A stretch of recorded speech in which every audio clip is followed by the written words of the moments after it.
Tonight's headlines: 3 dead, 1 missing, 2 injured due to Agaton. Agaton power cuts cause telco service outages. No threats monitored on Holy Week. 1,200 bodies found near Kyiv, says Ukraine. Libreng sakay to be expanded nationwide.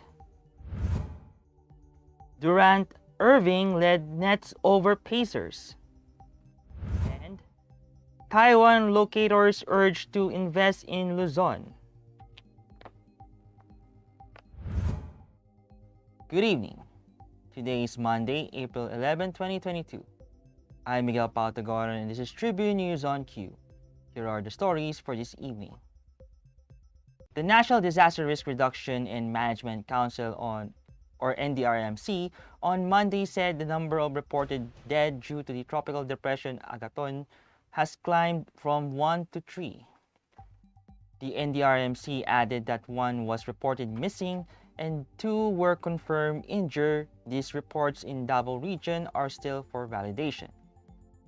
2 of the fatalities and the missing persons were reported in Moncayo, Davao de Oro, while the other fatality was in Catel, Davao Oriental.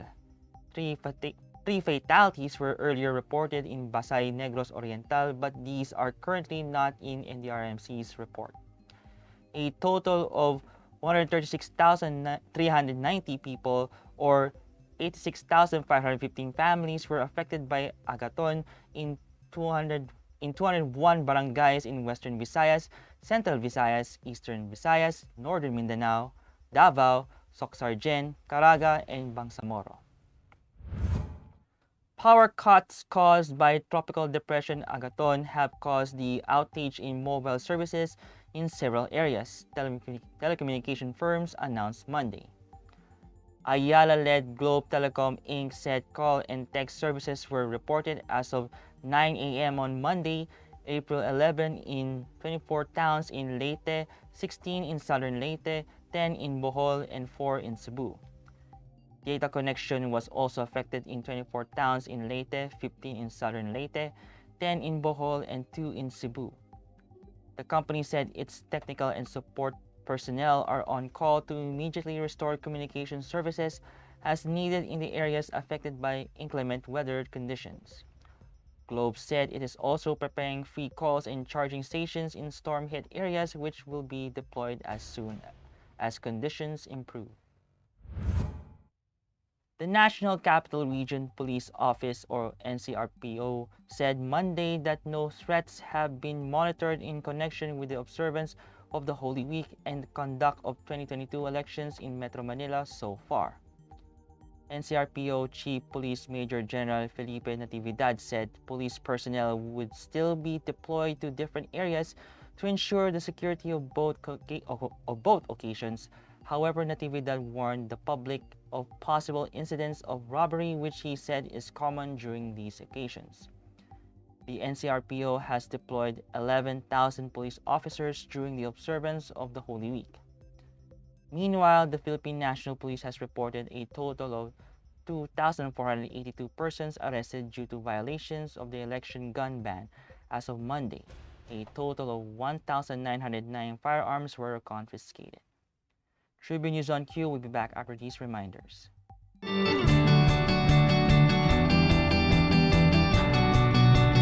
Ako po ay kabahagi ng isang alyansa ng mga kandidato ngayong national elections na nananawagan po ng pagkakaisa. Ako po si Sara Duterte.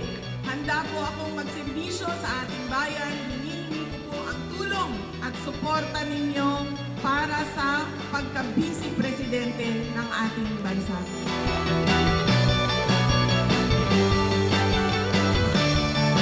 PG Party List, kasangga mo, balot 108 iboto. PG Party List, boses natin sa Kongreso. PG Party List, kasangga mo, balot 108 iboto. PG Party List, basic good. Atin to, pagkaisa ng maling ang mga hinaing. Young and active leaders. kilos sa Kongreso ang boses natin. Tandaan at iboto balota 108. Civilian realize the projects we dreamed of. PG Party List, vote 108 na. PG Party List, kasangga mo, balot 108 iboto. PG Party List, boses natin sa Kongreso. PG Party List, kasangga mo, balot 108 iboto. PG Party List, basic good. Atin to, PG Party List, atin to.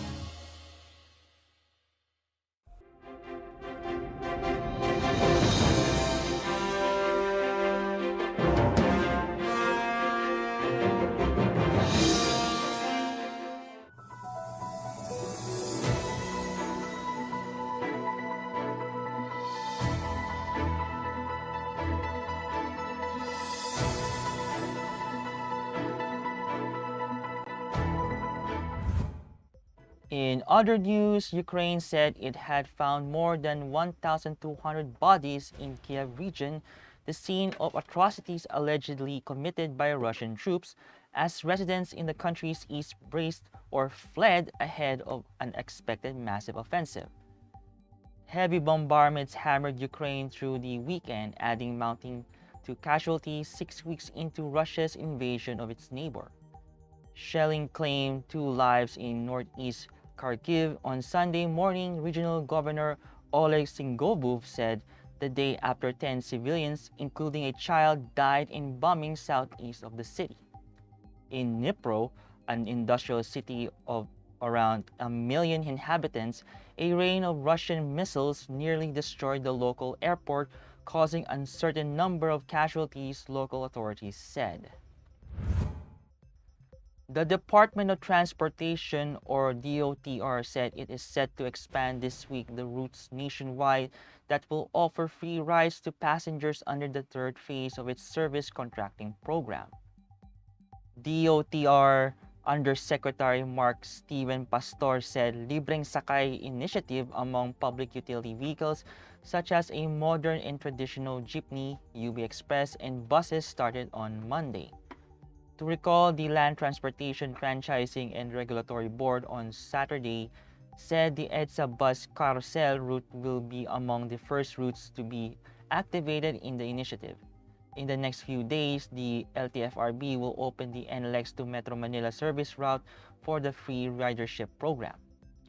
Pastor said that under the service contracting program, bus drivers in EDSA busway will get 84 pesos from previous 82 pesos per kilometer. Meanwhile, jeepney and other bus drivers are to receive 55 pesos from the 54 pesos per kilometer, also considering the series of price hikes on fuel.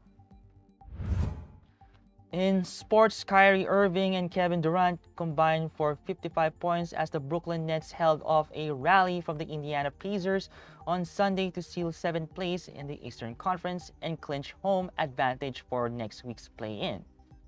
The Nets' final regular season game looked set to be a blowout for long periods as Brooklyn jumped out to an 18-point lead in the first half. But a Dodge Pacers unit drew level at 89-89 with less than 5 minutes remaining in the third quarter before Brooklyn regrouped to pull clear and run out 134-126 winners. The win means Brooklyn will face a home game against the Cleveland Cavaliers on Tuesday, where a victory will see them enter directly into the playoffs as 7th seeds. The Nets will head into the showdown buoyed by the recent form of Irving and Durant. And in business, the Bases Conversion and Development Authority, or BCDA, is inviting Taiwanese businesses to set up their operations in northern and central Luzon, particularly at the Poro Point Freeport Zone and in New Clark City. The BCDA said the agency has been engaging with Taiwan-based enterprises to look into expanding in Luzon due to location's proximity to Taiwan. BCDA Executive Vice President and Chief Operating Officer Eileen Anunciacion Sosa cited key infrastructures in Poro Point that are critical in trade, including the San Fernando International Seaport and the San Fernando Airport.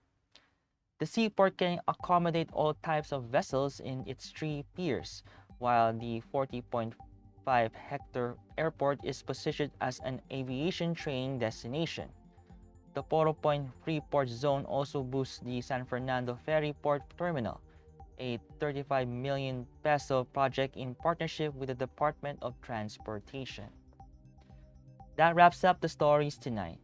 Before we go, we would like to thank the SM Store, Araneta City, the Department of Tourism, MG Motors, Hina Motors, Security Bank, Empire Islands Holdings Incorporated, and Overseas Committee Affairs Council member Alan Lin of the Republic of China for their continued support. Again, this is Miguel Pautogonon, and you're watching Tribune News on Q. Stay safe, stay healthy, and stay at home. Good night, and God bless us all.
Magandang araw mga katribo! Narito na ang mga makakasama nyo tuwing umaga sa programang Gising Na. Roy Pelovelo, Atty. Lia Badillo Crisostomo, Vernon Velasco, Kim Sancha at Chert Balagtas.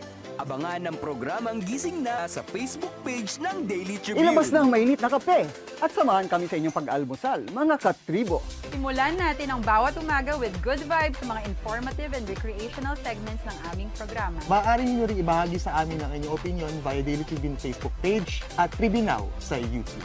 Makichika na rin sa latest showbiz happenings, mga katribo. Kaya naman, magsama-sama po tayo sa Gising Na! This public service advisory is brought to you by Daily Tribune and 100.3 RJFM. Oh, vaccination, isolation. Gotta keep up with my nutrition. Gotta maintain my body condition. Then I can take my vaccination. What do I choose? What do I take? As long as it is not a fake. AstraZeneca, Moderna, BioNTech, even Sinovac, okay na. Pababakuna ka ba? Pababakuna ka ba? Pababakuna ka ba? Pababakuna ka ba? Pababakuna ka ba? Pababakuna ka ba? Vaccination for the nation, no more isolation. With vaccination, pababakuna ka ba? Pababakuna ka ba? Pababakuna ka ba? Pababakuna ka ba? Pababakuna ka ba? Pababakuna ka ba? Pababakuna ka ba? Paturok, paturok, paturok. This public service advisory is brought to you by Daily Tribune and 100.3 RJFM. Ang Daily Tribune may digital shows na din. Dahil sa mas lumalaki at mas lumalakas nating tribu, handog sa inyo ng Daily Tribune ang mga programang magbibigay buhay araw-araw. Be informed at mag-good vibes tuwing umaga sa programang Gising Na. Be updated sa news and happenings sa Tribune News on Q. Mas kilalanin pa natin ang mga paborito nyong atleta sa programang The Athletes Tribune. Alamin ang latest entertainment sa programang What's Up. Ma-inspire sa mga kwentong hatid ng Perfect. Search lang ang Daily Tribune sa inyong Facebook at Tribune Now on YouTube. See you there, mga katribu! Catch the latest news on our website, tribune.net.ph. Follow us on Facebook, Twitter, and Instagram. Subscribe to our YouTube channel, Tribune Now. Download the Daily Tribune app on Apple Store for iOS and Google Play for Android to get the latest and most comprehensive news online. Daily Tribune invites you to join its Viber community, Katribu, to get updates on the hottest news on politics, business, sports, lifestyle, and entertainment. Emoticons of the Tribune mascot Tarsito are available on our community Viber.